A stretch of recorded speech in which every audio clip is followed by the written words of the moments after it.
Hi everybody, and welcome to Traveller's Guide to China. In this episode, we are going to be looking at 10 useful phrases that you might want to learn if you are planning a trip to China.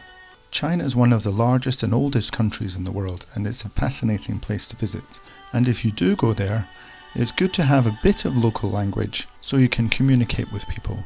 Imagine if someone came to your country and they couldn't speak any words.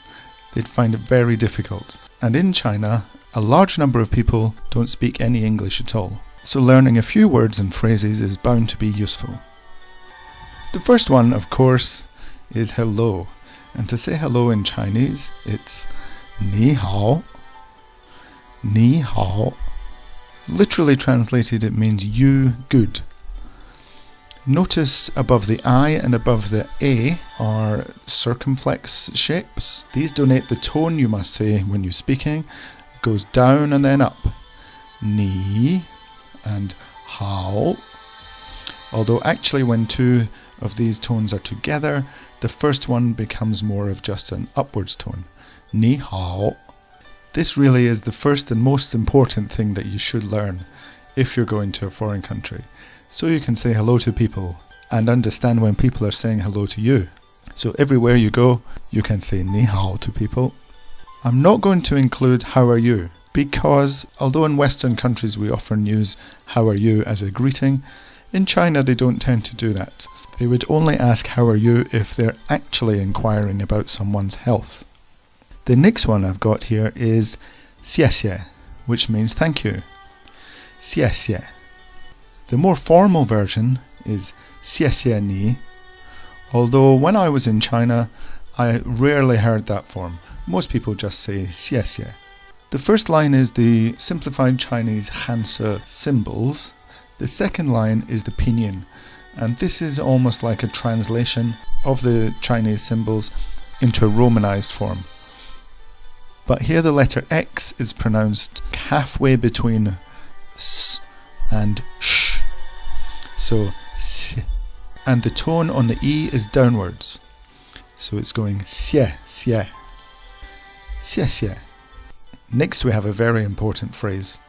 If you're wanting to buy something, you need to know how much it's going to cost. And to do that, we ask the question, 多少钱? How much is it? Or how much money? So the first character is 多 in the first tone. 多. Then we have 少. Again, we see the down up tone over the A. 少. And the third word is 钱 with the rising inflection. 多少钱? How much does it cost? This is very important in markets, in taxis, or if you're buying tickets, you need to know how much it costs. But once we've asked the question, we need to understand the answer. So it's important to learn some numbers. Here we have the numbers 1 to 10 in Chinese. 1, 2, 3, 4, 5, 6, 7, 8, 9, 10.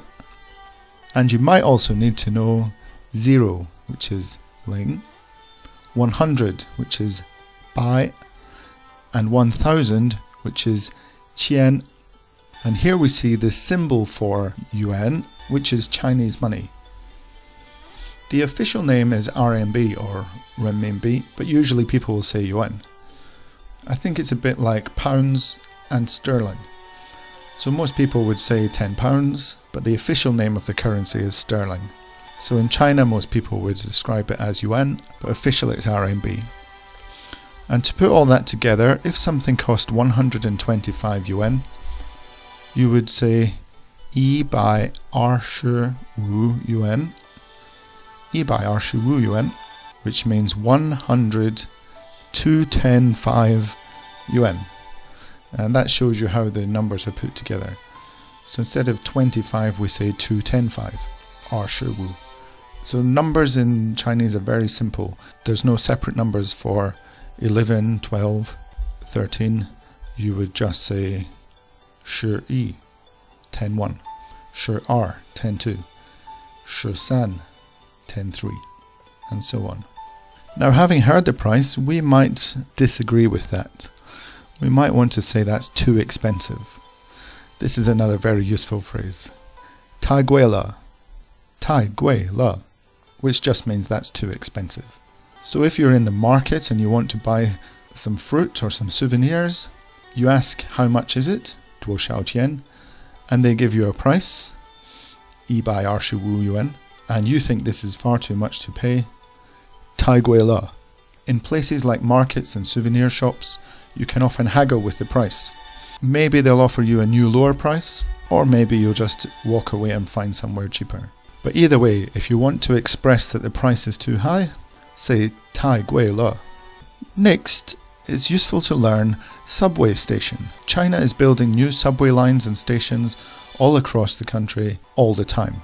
It has the fastest growing subway network in the world. And the subway is a very convenient way to get around. It's also not very expensive, usually very comfortable, and outside of the big cities, often not too busy. And to say subway station, it is 地铁站. 地铁站. Jan meaning station, and that word might be used with other stations as well. 地铁 is subway, underground or metro. So if you find yourself at the subway station, that's the 地铁站. Next, you might want to ask someone where something is. And to do this, we put the phrase 在哪儿 at the end of the sentence. 在哪儿, or to be more formal, we could say 在哪里. Both mean the same thing.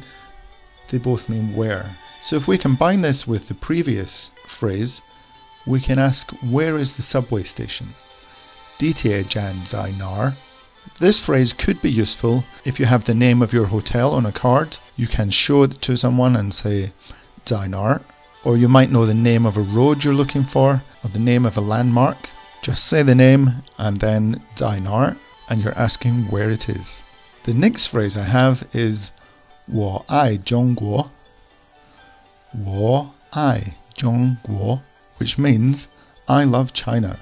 Now you might think this is a strange thing to learn, but if you met a tourist in London, for example, and they said to you, I love London, that wouldn't seem strange at all. And people in New York often walk around with I heart-shape NY shirts.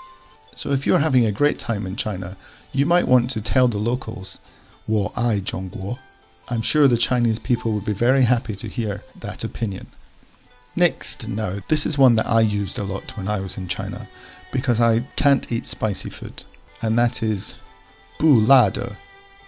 不辣的.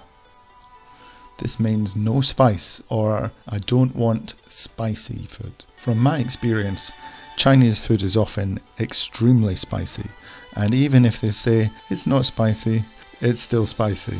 So you have to be very clear if you don't want any spice. Especially if you're getting street food at the market, they often add spice at the end. So you can just say to them 不辣的, and hopefully they won't put any spice on it. And finally, a few drinks that you might want. China is often very hot in the summer, and if you're thirsty, you may wish to ask for something to cool you down, such as water.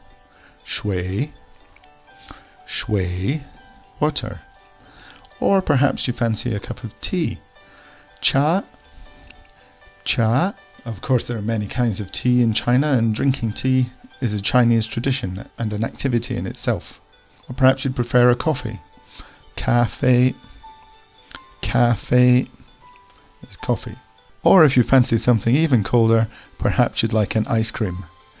冰淇淋, 冰淇淋. So that's 10 phrases and groups of words that I think would be very useful if you were to visit China. I'd recommend learning as much of the language as you can, and this seems like a good place to start. If you liked this video, please press the thumbs up, subscribe to my channel for more videos like this and city guides to China. I hope you enjoyed this video. Thanks again for watching, and goodbye.